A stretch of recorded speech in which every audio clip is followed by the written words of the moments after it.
selamat siang Daktalis. Wah, nggak kerasa nih ya, nggak ketemu Dina sih udah hampir seminggu lebih lah ya.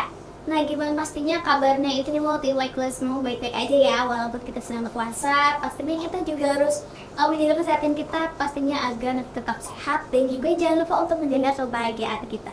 Karena nggak cuma sehat yang perlu dijaga, kebahagiaan kita juga perlu dijaga ya Daktalis. Seperti biasa di pergaulan kalian, pastinya Ines akan mengenalkan ke kalian beberapa tamu yang pasti itu punya inspirasi dan juga keren-keren banget di checklist. Nah sekarang ini sudah kedatangan tamu yang mana kakak dan abang ini menerima beasiswa dan pastinya untuk mendapatkan beasiswa itu perlu perjuangan ya, nggak cuma sekedar dikasih terus udah dapat ya. Nah setelah itu karena kita udah kedatangan tamu, kita kenalkan dulu kakak dan abang. Halo, selamat siang bang. Selamat siang Ines. Nah, Kak, in my class di rumah pasti belum tahu nih kakak ada siapa dan juga bang siapa yang duduk di sini, boleh perkenalkan diri terlebih dahulu. Oke, selamat siang teman-teman semuanya. Perkenalkan, nama saya Indah Sari Rahmaini. Saya merupakan Ketua Umum Mata Garuda LPDP Sumatera Barat. Saya sekarang berprofesi menjadi dosen di Departemen Sosiologi Universitas Andalas. Maybe the only person. Baik, selamat siang teman-teman intelektualis ya. Perkenalkan, nama saya Muhammad Ihsan Alia, bisa dipanggil Ihsan. Saya saat ini menjabat sebagai Bendahara Umum dari Mata Garuda Sumatera Barat. Juga merupakan alumni daripada beasiswa LPDP, lulusan daripada Universitas University of Glasgow, ada studi master di bidang tekun bisnis. Nah, berarti untuk Kak Indah nih ya. Kalau alumni LPDP-nya itu di tahun berapa? Kalau saya pribadi itu daftar LPDP-nya di tahun 2019, lalu kemudian lulus S2 di akhir tahun 2020. Akhir 2020. Ya. Oh, berarti masih 2 tahun yang lalu ya? Ya, benar. Kalau untuk Bang Iksan gimana nih Bang? Ya, sama. Saya juga sebenarnya beasiswa LPDP-nya saya sudah secure di tahun 2018. Namun saya karena berpikir untuk pindah ke kampus yang lebih bagus, karena di waktu itu kampus yang saya dapatkan itu kampus yang lain, bukan kampus yang saya sekarang studi saat tahun 2019. Jadi saya undur 1 tahun dan baru berangkat di 2019 dan selesai di Juni 2020. Juni 2020. Kalau boleh tahu nih, kan Mata Garuda ini suatu komunitas. Tapi itu tuh komunitas apa sih sebenarnya Bang? Jadi Kementerian Keuangan memiliki satu skema beasiswa ya, kalau beasiswa LPDP. Dan di sini kita diminta untuk kembali memberikan janji kita di awal ketika kita mendapatkan beasiswa ini. Tentu kita harus mengabdi kepada negara dengan bersias. Nah, komunitas Mata Garuda itu berguna bagi teman-teman penerima baik itu yang sedang kuliah atau sedang lulus untuk mengabdikan diri ke daerah masing-masing, khususnya itu di Provinsi Sumatera Barat. Tapi sebenarnya Mata Garuda ini itu pusatnya ada di Jakarta. Nah, jadi karena kita di Indonesia ada 34 provinsi, itu hampir di semua provinsi yang punya award di LPDP itu semuanya punya cabang Mata Garuda di daerah masing-masing sekarang. Berarti ini komunitas official dari LPDP pusatnya gitu ya? Ya, benar sekali. Oke. Nah kalau boleh tahu nih, untuk LPDP di Sumbar ini, Mata Garuda di Sumbar ini itu berdiri tahun berapa Kak? Kalau untuk Mata Garuda, itu sebenarnya adalah konsensus dari penerima beasiswa ini sejak tahun 2015. Ya, sebenarnya kalau LPDP sendiri itu sudah ada ya sejak tahun 2010. Gitu. Cuman untuk inisiasi dari pendirian Mata Garuda ini baru didirikan sejak tahun 2015. Sebenarnya pada awalnya hanya bertujuan untuk menghimpun para penerima untuk mengabdikan diri kepada negeri seperti itu. Tapi semakin kesini itu visi dan misi sudah melebar kemana-mana. Misalnya kita bisa berkolaborasi dengan berbagai institusi baik itu pemerintahan maupun swasta untuk mengadakan banyak event. Misalnya kita ada talent hub di situ, ada kolaborasi dengan tidak hanya Kementerian Keuangan, tapi juga misalnya institusi seperti dinas-dinas lainnya. Berarti emang kalau Komunitas Mata Garuda ini juga udah lama, cuma mungkin berdirinya itu secara resminya lah ya, itu di 2015 itu ya. Ya, Nah, kalau untuk dari Mbak Iksan dan juga Kak Indah sendiri, emang dari awal udah tahu bahwa ada Komunitas Mata Garuda itu, atau emang setelah lulus itu baru masuk Mata Garuda itu sih? Kalau saya pribadi, sebenarnya saya baru tahu ada Mata Garuda itu setelah saya lulus beasiswa. Jadi tahun 2018 sebenarnya. Di 2018 itu setelah lulus, ada kegiatan-kegiatan yang dibuat oleh Komunitas Garuda ini. Itu adalah World International Scholarship Festival.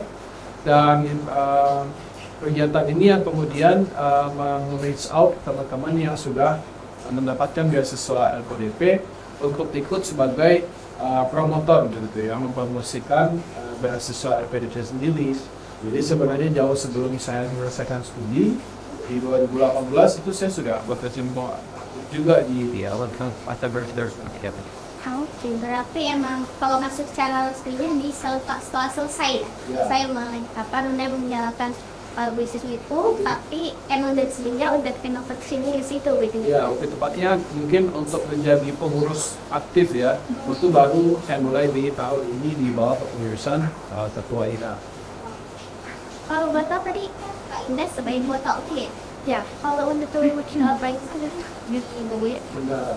di bagian tidak ada. Kalau untuk dari kepengurusan komunitas ini itu dipimpin pusatnya karena satu yang atas Ya. atau emang dari yang kepengurusan sebelumnya juga. Sebenarnya secara normatifnya itu kita mengadakan pemilu ya, itu tidak. Cuman untuk kepengurusan saya dan teman-teman sama Mbak Isan juga, itu sebenarnya berdirinya itu karena kebetulan ada dirut kita ya dari pusat itu Bapak Dilarso, itu beliau melakukan monet di Sumatera Barat. Dan di situ kemudian kita bermusyawarah lah mengenai tindak lanjut dari Mata Garuda ini, karena memang namanya juga sudah lulus, kemudian ada banyak kesibukan kayak buat besar segi dengan bisnisnya, kemudian teman-teman lagi mungkin seperti di kerjaannya atau akademisi atau praktisi. Jadi memang kita bangkitkan kembali Mata Garuda ini, dan pada akhirnya waktu itu saya dipercaya oleh Bapak Dilarso untuk menjadi Ketua Mata Garuda Sumatera Barat. Kemudian di situ kita bertemu dengan orang hebat seperti Bang Isan ya, punya ekspertis di bidang wirausaha. Lalu kita juga punya banyak teman yang berasal dari praktisi pemerintahan seperti itu. Yang berarti emang pemilihannya karena emang saat itu harus ada di grupnya ya, jadi pemilihannya dipilih oleh Bapak Dirut sendiri, baru nanti Aidah yang memilih peserta di itu sendiri PT. Ya, and round this seperti itu. Tapi tulis kita nanti akan lanjut ngobrol lagi ya, pastinya untuk yang kita berbagi cerita pengalaman yang pasti akan kita berikan seikhlas-ikhlasnya di tempat. Jangan kemana-mana, kami ambil jalan.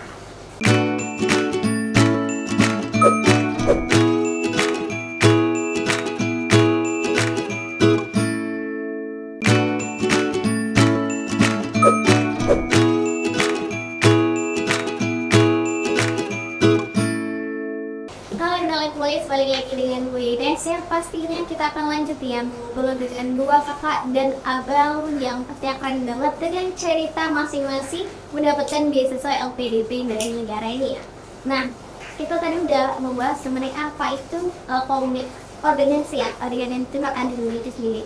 Nah, kalau kau itu alumni dari beasiswa LPDP itu sendiri, apakah itu tidak ada organisasi itu? Apakah emang semua alumninya itu termasuk ke dalam organisasi itu, atau bahkan masih ada yang belum tahu buat untuk organisasi ini?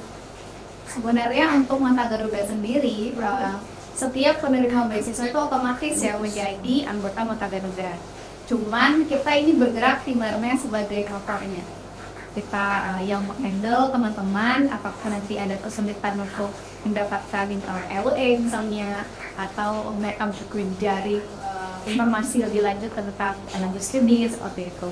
Tapi secara garis besar sebenarnya teman-teman udah tahu ya, mungkin tentang besar dari saya tentang Mata Garuda maksudnya. Cuman memang geraknya kalau di Sumatera Barat mungkin tidak terlalu dibahas seperti di Jawa.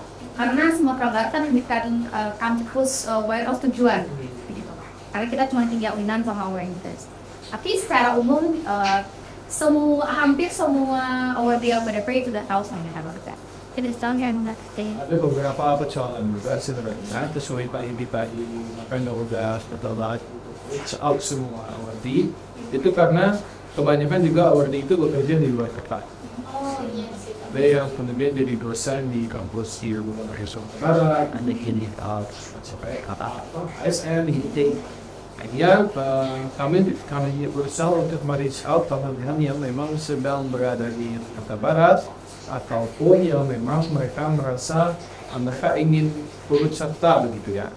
Walaupun dibahasakannya sudah otomatis masuk, tapi yang kemampuan kami mereach out memang terbatas pada orang-orang yang sekarang berdomisili di Sumatera Barat dan mereka yang awalnya berasal dari Sumatera Barat, lulus LPDP, dan mereka ini ikut walaupun mereka sudah di Jakarta, di Jawa, mereka berserta. Dan kita juga Anda panitianya aktif itu justru teman-teman yang wajib di luar soka, sesuatu yang dia dan artis.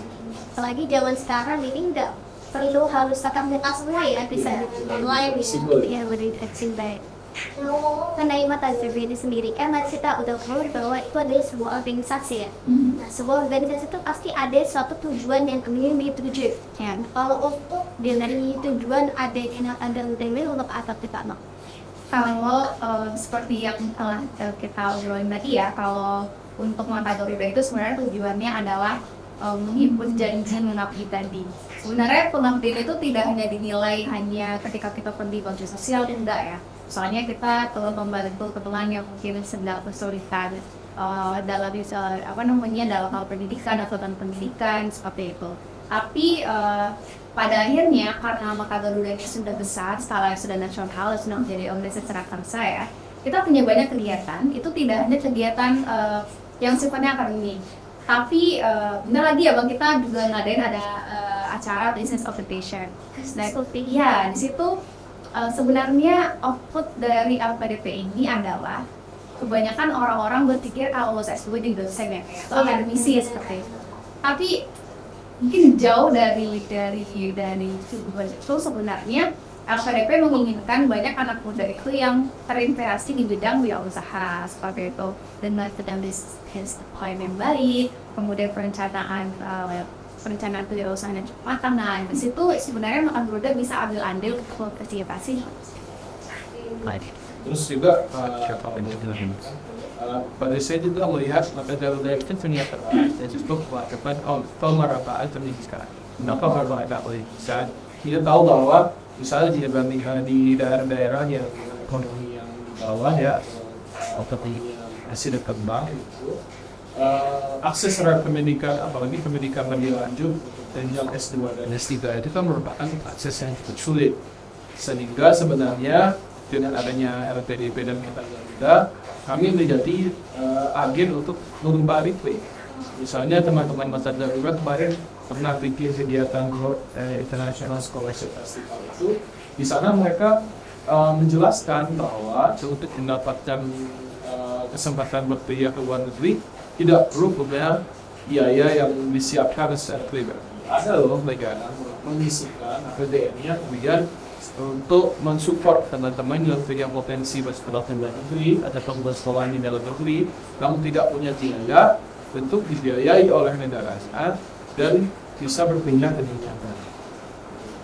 Menurut emang untuk tujuannya itu sendiri nggak ada banyak banget sih, tapi intinya pada dasarnya untuk pengabdian LPDP itu sendiri ya, dengan terus aktivitas bakal ambil buat kecelakaan dan juga untuk merangkul para aktivis muda yang sedang melakukan beasiswa itu sendiri ya.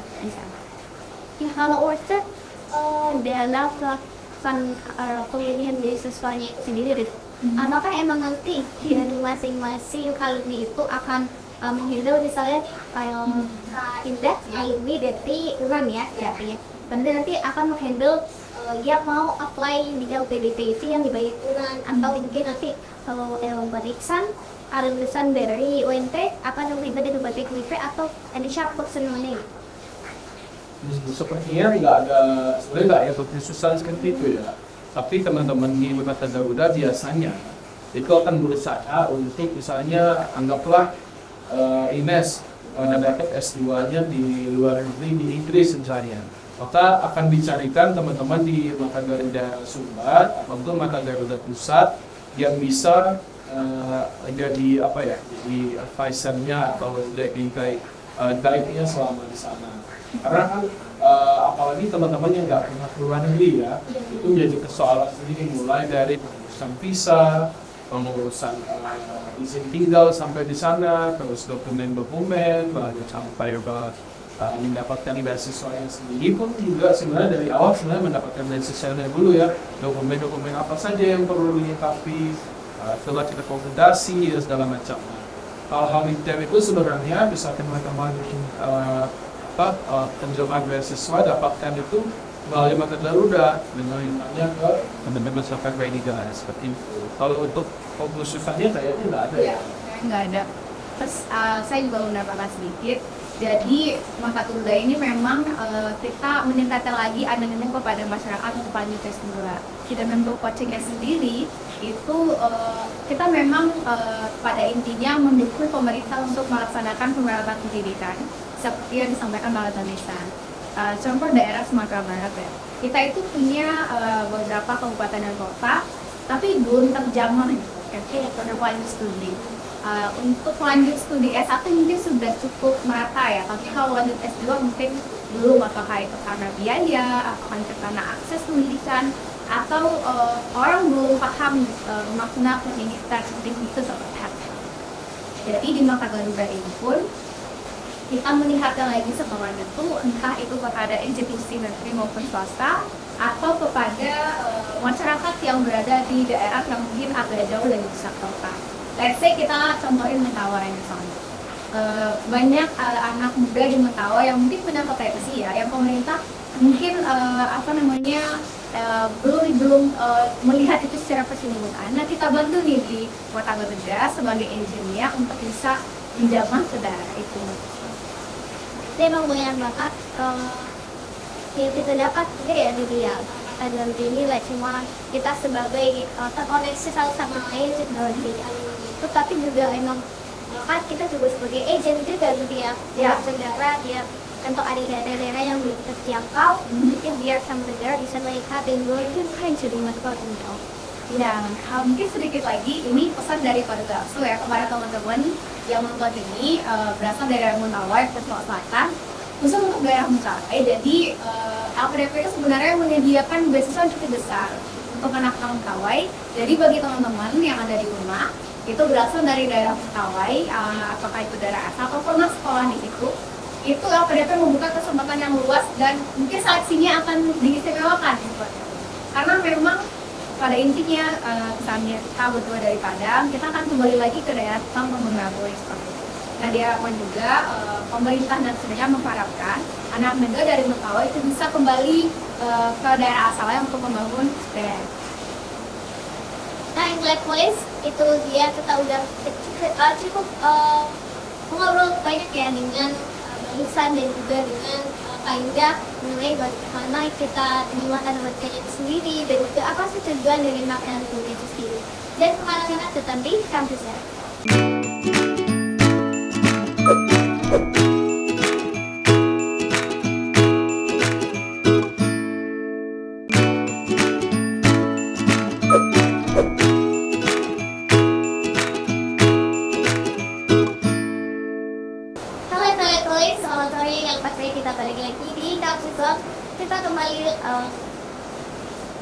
Kita kembali ngobrol dengan Kak Indah dan juga Ihsan yang minta untuk berbagi berbagai pengalaman yang mereka dapatkan di dalam organisasi Mata Garuda dan sebagai terhadap siswa LPDP itu sendiri.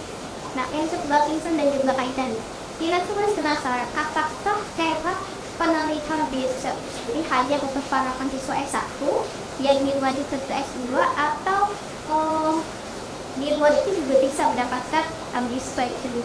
Ya, prinsipnya begini, hak untuk mendapatkan pendidikan itu kan sebenarnya hak dasar yang dimiliki oleh setiap warga negara ya.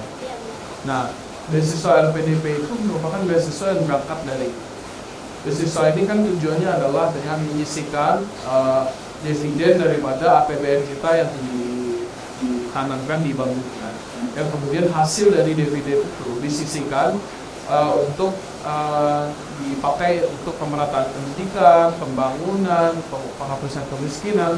Salah satu programnya adalah kemudian dengan adanya beasiswa LPDP. Nah, beasiswa LPDP ini sifatnya adalah beasiswa yang terbuka untuk umum. Namun ada syarat-syarat umum dan syarat khusus yang ditetapkan tergantung dengan jurusan studi dan tingkat studinya.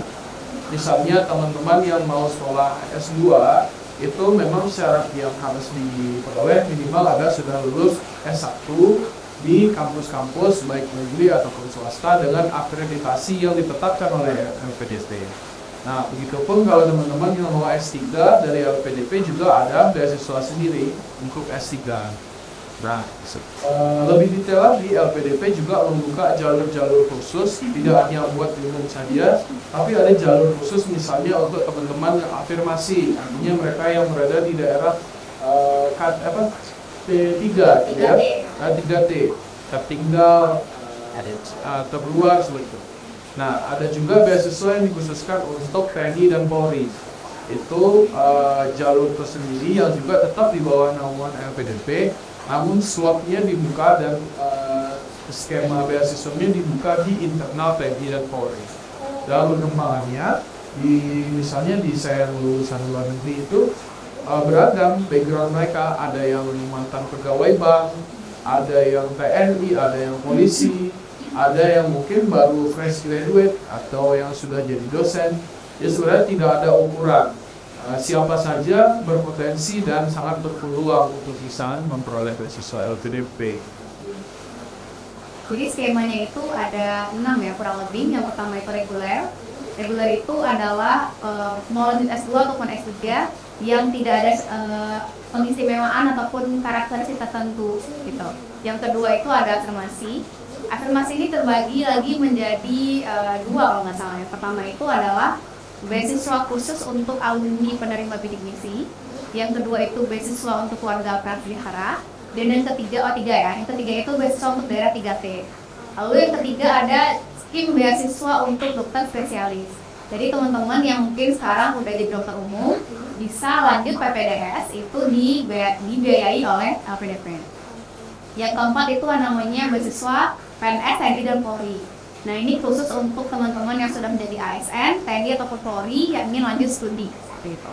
Yang kelima itu beasiswa santri. Nah, di sini ada teman-teman yang menjadi kader ulama, itu bisa lanjut beasiswa S1 maupun S2 maupun S3 maksud saya, itu pakai skema beasiswa santri. Misalnya teman-teman yang udah mondok ya dari dulu seperti itu, atau misalnya menjadi ustadz atau ustazah, itu bisa lanjut S2 dan S3 pakai beasiswa santri. Yang keenam itu skema baru ya Bang, itu beasiswa kewirausahaan. Jadi teman-teman yang mungkin tertarik untuk berkecimpung di dunia bisnis atau dunia wirausaha, itu bisa memakai jalur beasiswa LPDP. Nanti bisa diberikan semacam course itu di luar negeri ataupun di dalam negeri yang memang tertariknya di bidang bisnis. Nah, kalau boleh tahu nih, kalau untuk Bang saya dan juga Pak Ida itu masuknya ke skema yang mana? Kalau Bang Chandra, kalau saya sendiri, saya itu beasiswa reguler dengan tujuannya luar negeri. Dan kalau untuk Indah, kalau saya sendiri itu jalurnya afirmasi, karena saya dulu S1-nya itu penerima beasiswa bidik misi. Jadi teman-teman yang mungkin juga merupakan penerima bidik misi atau sekarang dikenal KIP ya istilahnya, Kartu Indonesia Pintar seperti itu bisa bergabung dengan syarat yang mungkin berbeda dengan jalur reguler dan jalur lainnya. Nah, kalau saya sendiri itu skemanya di dalam negeri, dulu S2-nya di Universitas Gadjah Mada. Iya. Dan kalau untuk Bang Isa sendiri S2 tadi dia untuk S2 ya? let's go di UK. Ini. Nah, kalau untuk awal tadi itu kita ngomong banyak mengenai kategori sendiri. Nah, kalau untuk kita untuk apply ke beasiswa LPDP-nya itu sendiri, pastinya untuk bisa masuk itu ada cara-cara yang udah Faida dan juga Bang tahu lah ya, ya. Semacam tips and triknya lah agar kita dia lebih mudah bisa di LPDP itu sendiri. Apa tuh Mas Kak? Kalau DN dulu ya, dalam negeri dulu, karena kita bervariasi nih. Saya dari dalam negeri, Bang Ihsan sendiri dari luar negeri. Kalau tips dari saya dari dalam negeri, itu biasanya tidak lebih maksudnya lebih sulit dari luar negeri karena membutuhkan IELTS yang nilainya skornya tertentu seperti itu. Kalau untuk dalam negeri sendiri, itu untuk masyarakat umumnya adalah teman-teman harus menyediakan TOEFL itu minimal 500 ya untuk yang reguler. Tapi untuk teman-teman yang afirmasi itu nggak usah sedih karena TOEFL mungkin sulit ya bahasa Inggris sama lagi. Untuk yang afirmasi baik itu bidik misi maupun 3T ataupun di daerah keluarga prasejahtera itu teman-teman cukup menyediakan TOEFL ITP-nya 400 seperti itu. Kemudian syarat selanjutnya itu teman-teman juga menulis 2 esai. Pertama esai kontribusiku untuk Indonesia dan yang kedua esai rencana studi. Nanti misalnya teman-teman kalau lanjut S2 pengen tesisnya nulis tentang apa, nah itu ditulis di dalam esainya. Oke. Lalu mungkin syarat selanjutnya tetap meminta surat rekomendasi ya kepada kalau dari S1 ke S2 tanpa bekerja, mungkin fresh graduate ya teman-teman, itu bisa meminta rekomendasi kepada dosen pembimbingnya atau misalnya pejabat di kampus yang memiliki kedekatan dengan kita, yang paham nih karakter kita seperti apa, seperti itu. Kalau untuk yang sudah bekerja, itu bisa meminta kepada atasan. Mungkin itu aja untuk yang dalam negeri. Kalau yang dalam negeri ya, terus yang luar negeri gimana? Kalau untuk luar negeri sebenarnya kesulitan di awalnya itu adalah untuk memenuhi syarat administrasi ya, yang seperti dikatakan Linda itu sedikit lebih tinggi dibandingkan dalam negeri. Misalnya di IELTS, setahu saya itu di waktu saya daftar dulu, IELTS TOEFL itu syaratnya adalah TOEFL tertulisnya itu 550 dan kalau TOEFL internet base-nya harus ada di nilai 100 dan kalau IELTS-nya itu minimal di 6 ya. Dan sebenarnya karena saya jurusannya hukum ya, di luar negeri itu sebenarnya jauh lebih sulit untuk masuk ke fakultas hukum dibandingkan ke fakultas misalnya teknik atau ekonomi atau apa gitu. Karena kalau di luar negeri, apalagi UK atau Amerika, mereka menempatkan fakultas hukum dan kedokteran itu 2 fakultas yang paling sulit. IELTS-nya biasanya kayak di Glasgow itu IELTS-nya minimum 6,5. Berarti kalau di TOEFL itu di sekitar 580 mungkin. Dan di kesulitan juga di beasiswa luar negeri adalah untuk memperoleh IELTS LOA itu sendiri atau Letter of Acceptance dari kampus yang tempat kita akan berkuliah. Kesulitannya adalah misalnya kita harus apply, harus ada mekanisme yang mungkin berbayar begitu di beberapa kampus. Nah, challenge-nya sebenarnya di situ. Karena kita harus invest dulu di beberapa kampus, kita harus bayar semacam deposit kan, atau kemudian kalau kita belum secure beasiswa, kita harus nunjukin ke mereka bahwa kita ada semacam kemampuan finansial seandainya kita belum bisa secure beasiswa saat kita kuliah gitu. Jadi sebenarnya agak sedikit lebih rumit, namun itu hanya di beberapa negara aja. Kalau di UK itu lebih gampang. LOA-nya sepanjang nilainya IP-nya bagus, terus organisasinya bagus, rekomendasinya oleh orang yang legit, yang punya kapasitas di bidangnya, sebenarnya itu sudah gampang sekali buat dapat LOA. Berarti emang walaupun kita misalnya udah menjelaskan tips and tricks juga, itu masing-masing kita nanti apply ke beda-beda sendiri ya ketentuannya itu ya. Jadi emang harus menyesuaikan juga gimana kita apply juga kan. Pagi kayak luar negeri, tergantung negaranya juga ketentuannya tergantung negara dan kampusnya juga. Ya.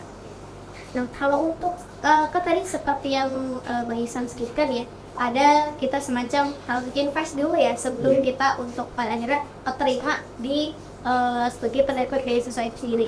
Nah, kalau untuk biaya yang kita keluarkan sebelum kita apply dan keterima di beasiswa LPDP itu sendiri, itu nanti bakal di cover atau kalau emang itu dari diri kita sendiri?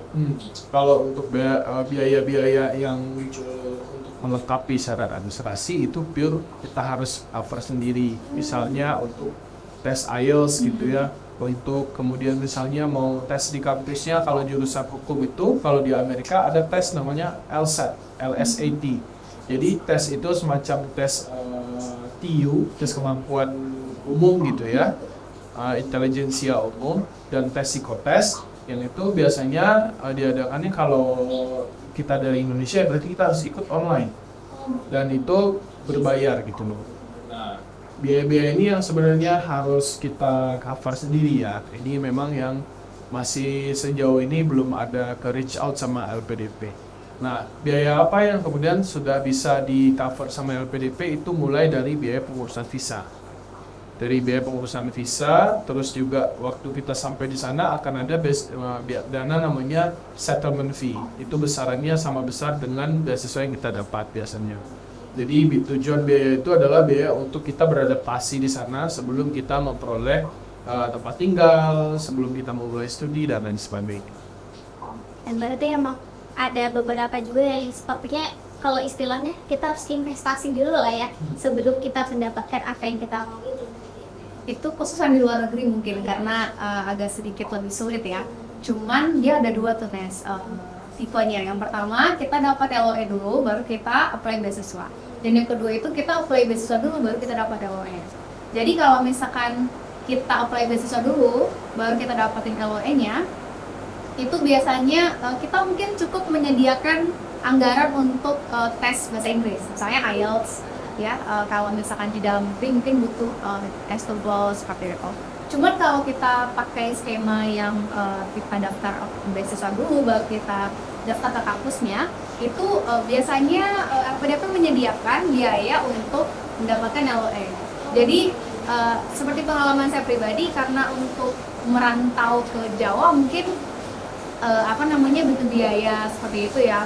Dulu lagi di situ kita nggak punya keluarga dan kita butuh setidaknya allowance dulu gitu dan sebelum kita benar-benar siap untuk pergi merantau itu. Nah, LPDP kebetulan itu menyediakan banyak ya Bang ya, cukup besar sebenarnya untuk beasiswa itu sendiri, baik untuk biaya pendidikan maupun itu untuk biaya pribadi. Contohnya kalau untuk biaya pendidikan itu biasanya LPDP langsung satu jalur ke kampusnya, jadi kita tinggal kuliah aja di situ. Iya. Lalu untuk tadi Bang Isan udah nyinggung mengenai settlements ya, allowance, SA. Itu biasanya gini ya. Jadi kita pertama kali datang ke daerah itu ya, dan baik itu dalam negeri maupun luar negeri, itu kita butuh biaya penyesuaian. Apakah kita akan nyari kosan, nyari apartemen, studio dan lain sebagainya. Nah itu LPDP ngasih tuh 2 kali dari uang saku. Kalau di luar negeri berapa mau sebulan? 2 kali juga. Ya, maksudnya berapa uang sakunya di UK? UK itu uang sakunya 1.150 pound sterling, berarti sekitar 21 juta. 21 juta sebulan. Kalau di dalam negeri sendiri itu, waktu zamannya saya itu 3.600.000 daerah Jogja. Karena Jogja itu daerahnya cukup rendah ya kalau dari hidupnya. Tapi sekarang tuh udah naik lagi deh. Sekarang itu 4.300.000. Ya, 4.300.000 itu dikali 2. Itu kan udah cukup besar ya untuk di daerah Jogja. Luar negeri pun sekarang untuk London itu juga udah 1.300, jadi sekitar 25 juta. 25 juta. Nah, jadi untuk kekhawatiran kita, aduh kita nggak punya biaya nih untuk lanjut, itu sebenarnya nggak perlu dikhawatirin banget ya, selagi kita pakai jalur yang kita daftar beasiswa dulu, nanti LOE-nya kita urus belakangan, itu bisa. Dan untuk biaya tesis itu juga banyak ya Bang ya. Untuk di dalam negeri sendiri yang saya tahu itu kita dapat hampir 20 juta. Nah, untuk di saintek dan untuk di sosial itu 15 juta. Lalu kita juga dapat yang namanya uang tunjangan buku. Setahunnya itu kalau di dalam negeri 10 juta, kalau di luar negeri gimana? 20 juta. Jadi kayak nggak ada excuse untuk nggak daftar beasiswa hanya karena kita nggak punya budget untuk menyediakan cadangannya. Justru di LPDP sebenarnya kalau teman-teman bisa manage keuangannya dengan baik ya, apalagi kalau teman-teman yang belum berkeluarga, sebenarnya itu justru waktu pulangnya malah bisa punya tabungan sendiri. Nah, Ya, dan tabungan itu bisa dipakai setelah sampai di Indonesia gitu loh. Dan beasiswa itu justru banyak berlebih sebenarnya. Kalau teman-teman bisa manage keuangannya dengan sehemat mungkin. nah benar sekali. Dari 2 tahun kurang ya kita studi itu, kalau dihitung-hitung kita mungkin ngabisin lebih 100 juta loh ya. Satu orangnya itu negara menanggung beasiswa kita itu 100 jutaan. Nah di situ kehidupan anak lajang misalnya kan nggak sebanyak itu ya. Saya sendiri juga sama Mbak Isa mungkin punya tabungan juga, ibaratnya uang darurat dulu lah ya sebelum dapat kerja. Dan itu memang sangat bermanfaat sekali sih buat kita yang mungkin kalau kepikirannya mau S2 tapi kita juga harus mikirin biaya gitu ya. Jadi kayak stresnya jadi terbagi. Tapi kalau hebatnya LPDP, di LPDP sendiri mungkin sudah membaca itu dan pada akhirnya kita tidak diberikan lagi kesempatan untuk berpikir masalah stressing finansial itu. Nah itu dia balik polis kita itu kalau mau apply apapun itu, terutama untuk biasanya PDP sendiri ya. Jadi no excuse banget, apapun itu sudah ditanggung oleh negara, oleh bagian PDP itu. Jadi kita buat polis yang pengen nih ingin apply digital PDP bisa banget nih email yang dari sumber itu bisa menghubungi kata digital PDP underscore bisa nanti bisa pastinya bisa mendapatkan mentor atau guide untuk bisa apply langsung di dalam negeri ataupun di luar negeri. Jadi kemana-mana tadi kami bukan.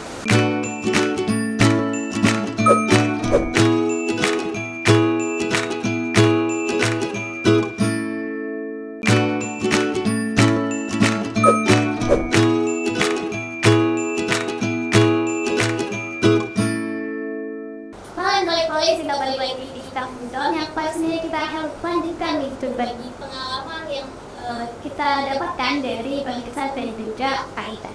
Nah, lulusan Linda untuk organisasi tadi kita udah tahu tujuannya ada berbagai yang lebih itu lebih kepada lingkungan.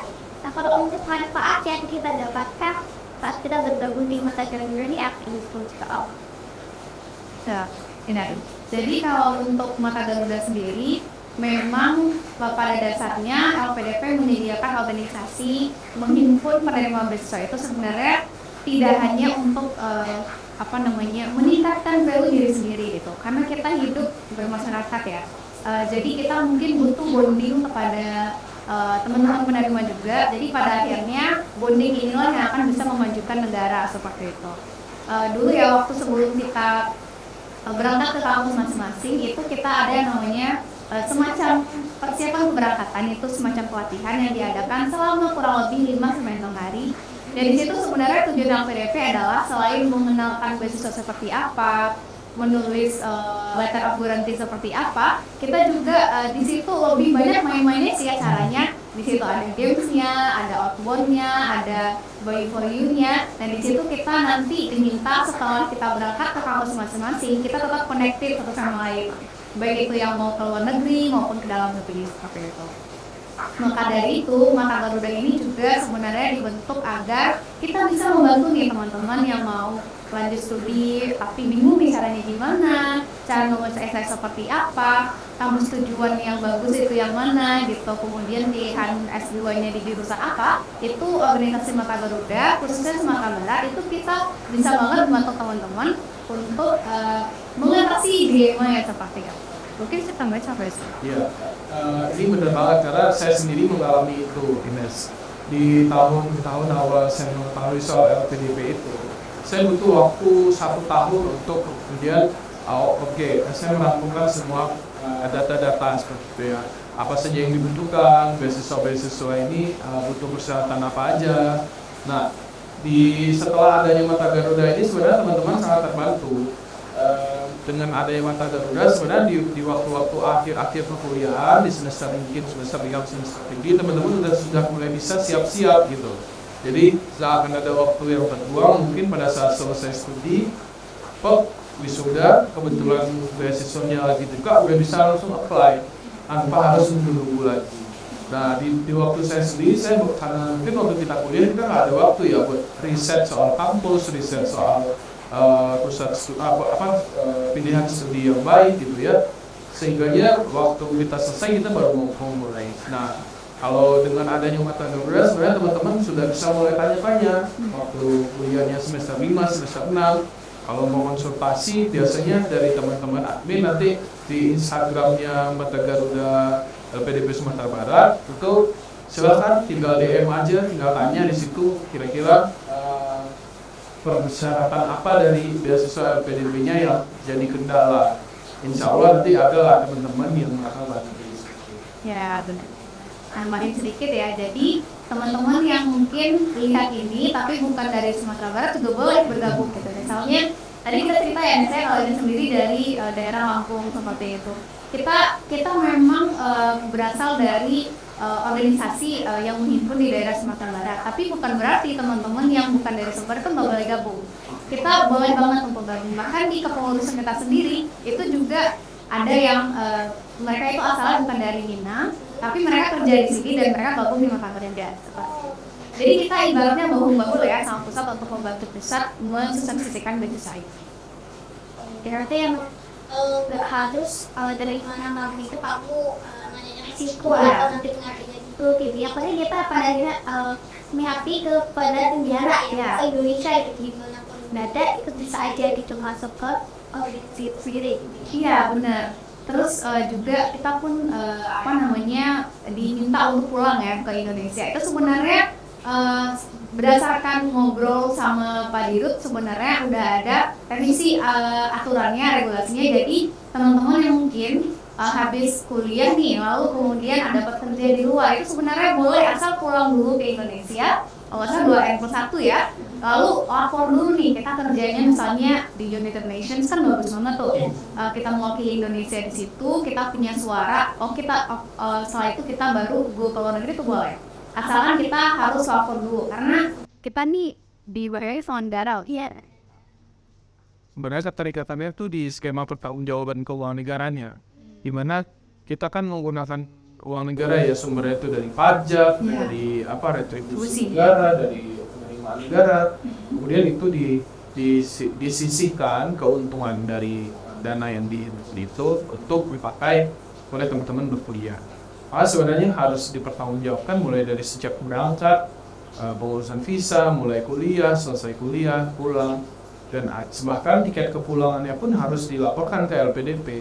Tujuannya adalah supaya pengelolaan keuangan negaranya pun secara akuntabel seperti itu ya. Nah, di sini yang menurut saya juga harus di-highlight ya buat teman-teman yang pengen ambil beasiswa LPDP, memang harus sangat ikut dengan aturan atau disiplin dengan aturan yang sudah ditetapkan oleh LPDP, karena ini kita menggunakan uang yang berasal dari negara. Tidak banget ya, apalagi kita negara itu juga pasti membuat laporan keuangan ya. Aslinya juga untuk dilaporkan kepada mungkin atasannya lagi gitu. Itu pasti juga kita harus benar-benar rinci dan juga benar gitu, nggak ada sangat aja seperti tadi. Nah kalau untuk ada beberapa case misalnya S1-nya itu psikologi, tapi di S2-nya itu dia ingin mengambil jurusan itu estetika. Itu sangat bisa ya. Jadi sebenarnya kita tidak dituntut untuk linear ya. Tergantung nanti pas wawancara nih kita akan ditanya kamu lanjut studi itu nanti mau jadi apa gitu. Kalau misalkan teman-teman yang misalnya beda lintas jurusan itu mungkin bisa menyatakan maksudnya apa, alasannya apa gitu. Kalau misalkan teman-teman nih biasanya tuh yang kerja di PNS atau di pemerintahan ataupun di praktisi swasta itu mereka kan butuh ilmu baru, misalnya anak psikologi misalnya butuh ilmu manajemen seperti itu bisa saja gitu. Cuman tergantung lagi kepada alasannya. Karena kalau LPDP ini kan dia ada beberapa seleksi ya Nisa. Jadi pertama itu ada administrasi, itu tuh masalah TOEFL, masalah esai itu ludes di situ. Yang kedua itu adalah seleksi skolastik. Di situ kita dites seperti TIU ya, ada TWK-nya juga, ada tes psikologinya. Nah, kemudian di tahapan yang ketiga itu ada wawancara. Nah, di wawancara inilah teman-teman akan ditanya tuh based on esai ya teman-teman. Di situ teman-teman menjanjikan apa setelah lulus, ingin jadi apa seperti itu. Ambil S1, misalnya dulu saya S1-nya di Andalas nih, saya ngambil S2 di UGM. Kenapa harus UGM? Kenapa nggak di UI misalnya? Kita punya alasan untuk itu. Lalu kenapa saya ngambilnya S1 saya di psikologi nih, sampai S2 nya psikologi lagi, nah kenapa harus psikologi? Nah itu akan ditanya nanti. Jadi pada akhirnya sebenarnya kita walaupun kan banyak tuh kayak misalnya wawancara spill dong, wawancaranya apa, pada akhirnya sebenarnya balik lagi ke esai yang kita buat itu ya. Benar. Tidak kita spill yang lain, yang penting kita itu paham dengan apa yang kita buat di esai. Ya. Nah, untuk intelektualisme di rumah yang pastinya itu kalau kita ngobrolin masalah pengalaman dan juga gimana cara biar kita keterima di visual LPDP ini bisa sampai mungkin sehari gak cukup ya kayaknya. Karena emang banyak banget pengalamannya, dan juga apalagi kita mau konsultasi ya itu pasti kalau banyak waktu ya. Dan juga untuk intelektualisme di rumah jangan lupa nih, misalnya emang pengen banget nih apply di melalui beasiswa LPDP, bisa banget untuk mengunjungi Pusadonnya Kak Di Mata Garuda LPDP_Sumbar. Dan itu nggak cuma untuk orang Sumbar aja ya? Iya. Itu teman-teman yang mungkin lagi nonton ini kebetulan mungkin ada di Jakarta, ada di Bandung atau dimanapun. Kalau misalnya kalian tertarik dengan obrolan ini, bisa langsung hubungi kita di Mata Garuda LPDP_Sumbar. Di situ akan ada admin yang akan membantu teman-teman. Karena kita juga punya proker ya, Bang ya. Kita punya banyak proker juga di kepengurusan 2 tahun ini. Salah satunya adalah proker coaching beasiswa. Jadi teman-teman akan dibantu tuh untuk gimana sih tips secara khusus gitu. Jadi sekitar 2 bulan yang lalu juga kan dibuka beasiswa PPDS ya, program dokter spesialis. Itu kita malah mengundang teman yang berasal dari daerah Lombok. Jadi beliau itu merupakan awardee LPDP program dokter spesialis anak. Nah di situ mereka berbagi tuh tips bagaimana sih wawancara dokter spesialis, beda banget ya sama kita yang dari S2 biasa seperti itu. Kita bisa nanti mengkategorikan nih teman-temannya itu skillnya kemana. Kalau luar negeri ini coachnya, kalau ke dalam negeri mungkin bisa saya sendiri.